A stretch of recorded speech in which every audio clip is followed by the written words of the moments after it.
During a family dinner, my girlfriend shouted that she had broken up with me a long time ago and that I was still chasing her. I was stunned. I didn't say anything, just left the dinner and walked away, even though I was the one covering her expenses. After that, I canceled everything and moved out of the house. Then one day, I ran into her sister, and she revealed a truth that was absolutely shocking. I'm a 29-year-old project manager at a mid-sized construction firm in Charlotte, North Carolina. Nothing flashy, but it pays well enough that I've built a comfortable life. I drive a decent car, rent a nice 2-bedroom apartment downtown, and I've always been the type to handle my finances responsibly. My name's irrelevant to this story. What matters is what happened 3 months ago at what I thought was just another family dinner. Her name was Lindsay. We'd been together for 2.5 years. Met her at a mutual friend's barbecue in the spring of 2023, and honestly, she seemed perfect at first. Funny, ambitious, always talking about her plans to start her own graphic design business. She had this energy that drew people in, including me. She wore confidence like perfume, and I fell for it completely. 6 months into dating, she moved into my apartment after her lease ended. She said it made financial sense while she was getting her business off the ground. That business never quite took off. There were always reasons. The market was saturated, clients were flaky, she needed better equipment, better software, a better laptop.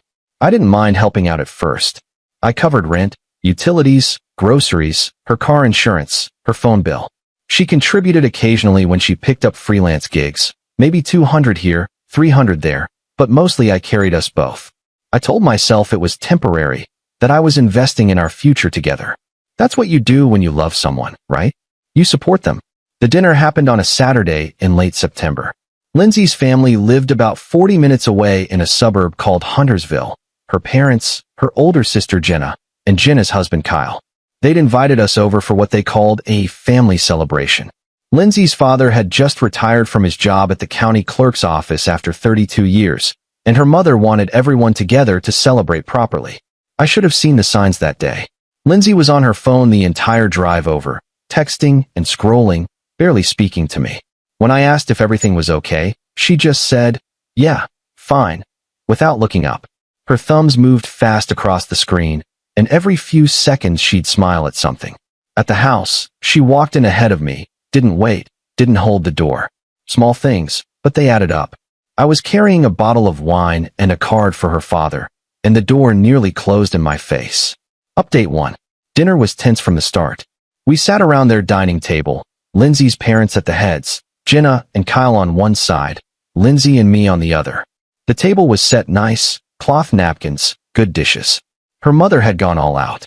The food was good, pot roast and mashed potatoes, roasted carrots, fresh rolls. But the conversation felt forced. Lindsay's mother kept asking me about work, about my current projects. We were overseeing a hospital renovation downtown, and I answered politely, trying to be engaging. Lindsay said almost nothing, just pushed food around her plate and checked her phone every few minutes. "Lindsay, honey, put the phone away," her mother said at one point, gentle but firm. Lindsay sighed dramatically and set it face down on the table, but her eyes kept darting to it. About halfway through the meal, Lindsay's father raised his glass and said, "Well, I'm glad we could all be here together. 32 years at that office, and I'm finally free. But this, family, this is the most important thing. I'm grateful for all of you." Everyone clinked glasses. I reached over to touch my glass to Lindsay's, and she pulled hers away slightly. Not a lot, but enough that I noticed. Jenna noticed too. I caught her looking, her eyebrows furrowed. Then Lindsay's mother turned to us and asked, "So, you two, any big plans coming up? You've been together quite a while now." It was an innocent question, the kind parents ask when they're fishing for engagement news. I could see the hope in her eyes. I smiled and was about to make some light joke about taking things one day at a time when Lindsay set her fork down hard enough that it clinked loudly against her plate. "Actually," she said, her voice sharp and loud, cutting through the comfortable dinner atmosphere like a knife, "we're not together."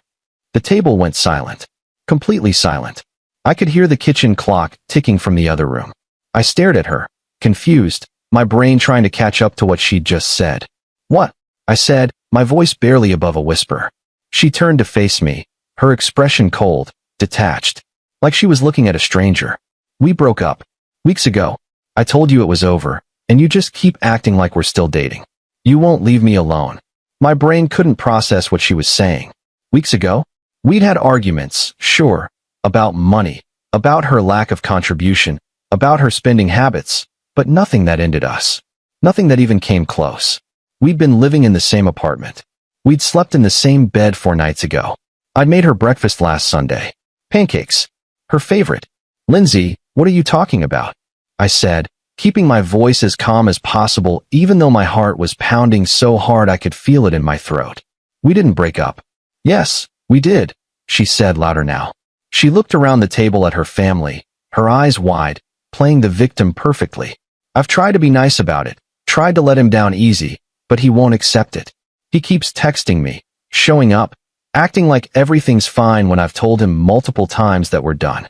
Her mother looked horrified, her hand going to her chest. Her father's face darkened, his jaw clenched. Jenna's mouth was open in shock. Kyle looked between Lindsay and me, clearly uncomfortable. That's not true, I said, my voice starting to shake despite my best efforts. Lindsay, we live together. I drove you here today. We were together last night. What is happening right now?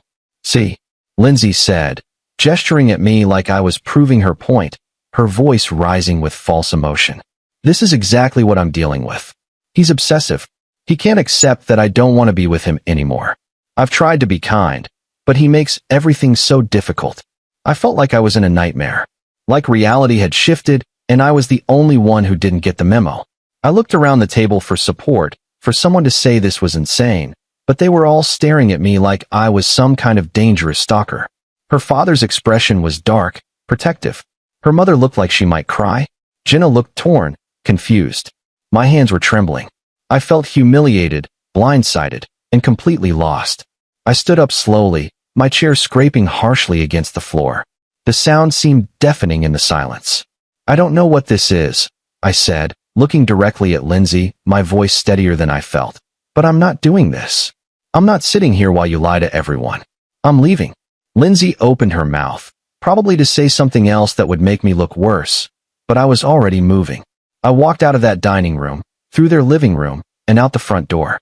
I heard her mother say something behind me, heard chairs moving, but I didn't stop. I got in my car, hands shaking so badly I could barely get the key in the ignition. I sat there for a minute, just breathing, trying to make sense of it. My phone started buzzing. Text from Jenna. What just happened? I didn't respond. I just drove. The 40-minute drive back felt like hours. My mind was racing, replaying every moment, every word. Had I missed something? Had there been a conversation I forgot? Was I losing my mind? But no, I knew what was real. We hadn't broken up. This was something else. Something calculated. Update 2. When I got back to the apartment, I sat on the couch for maybe an hour, maybe 2, just staring at the wall. My phone was in my hand, but I didn't call or text anyone. I felt like I'd been hit by a truck.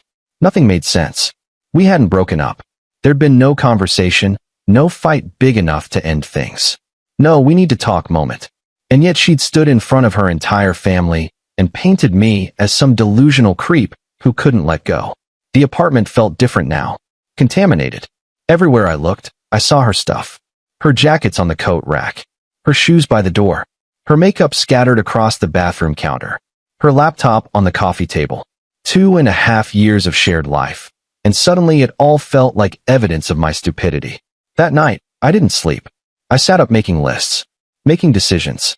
I wasn't going to beg or chase answers. I wasn't going to call her crying and asking what I did wrong.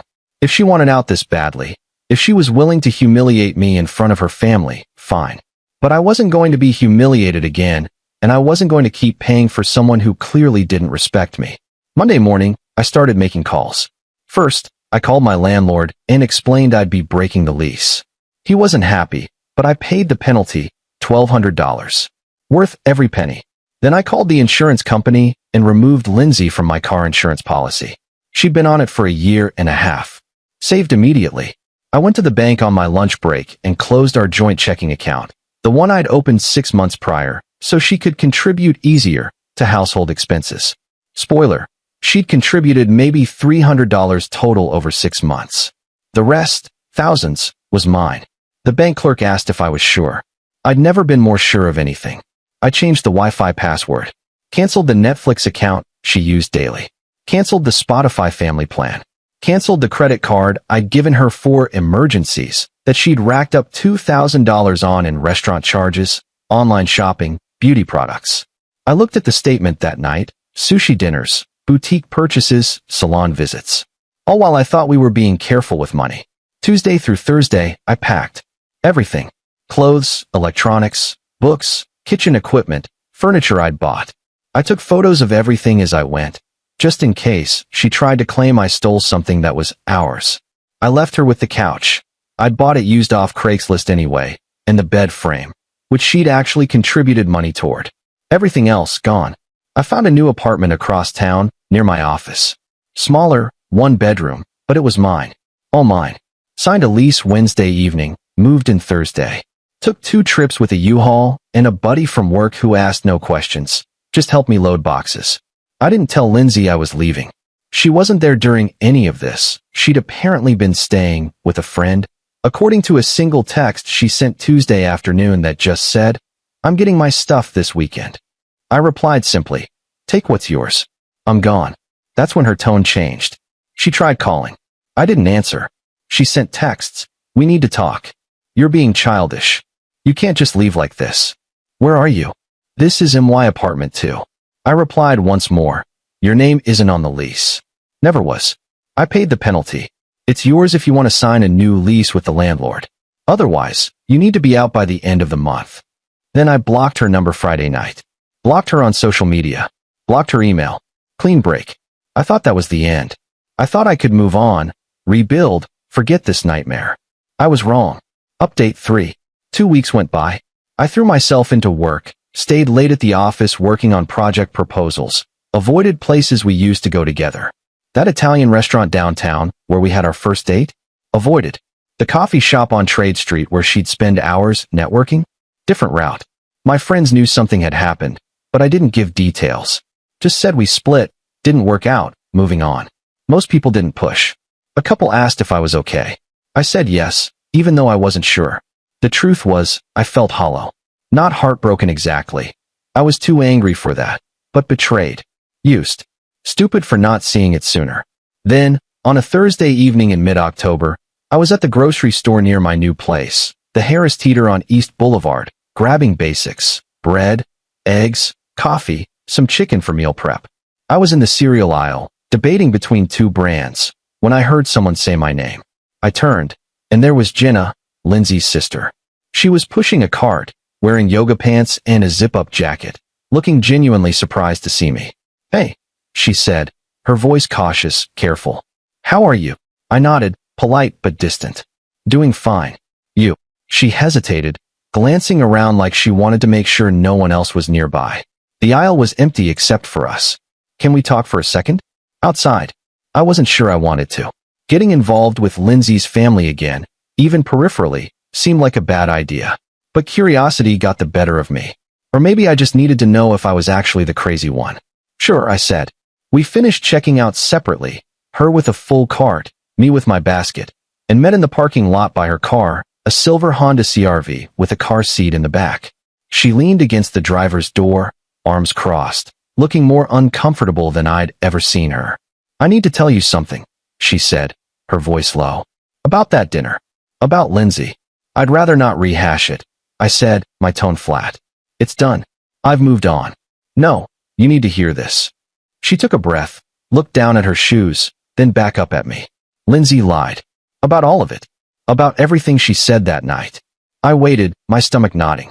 "She didn't break up with you," Jenna continued, her words coming faster now.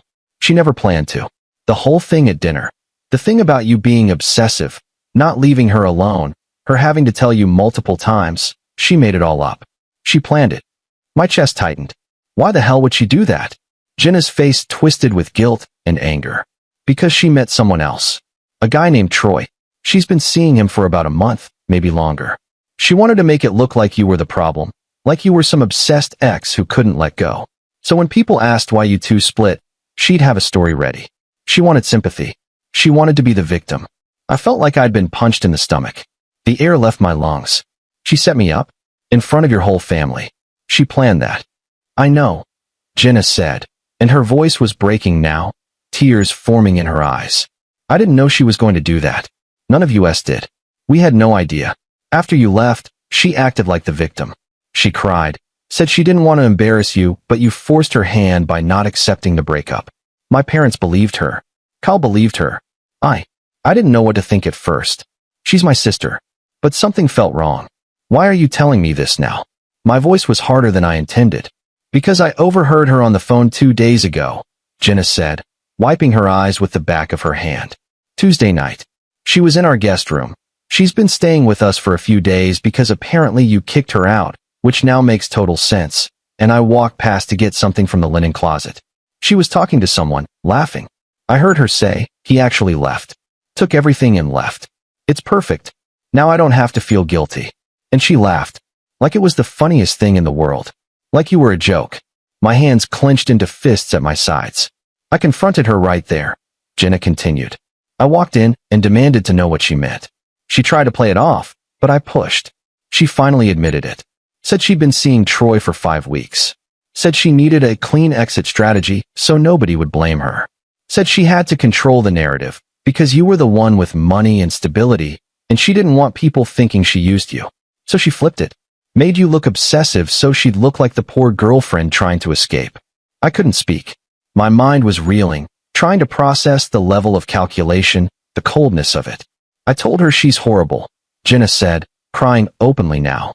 I told her what she did was cruel and manipulative. She just shrugged. Said I didn't understand, that she had to look out for herself. That you'd be fine because you have money. I haven't spoken to her since. She left my house Wednesday morning. I don't know where she is now, and honestly, I don't care. She reached out like she wanted to touch my arm, but stopped herself. I'm so sorry.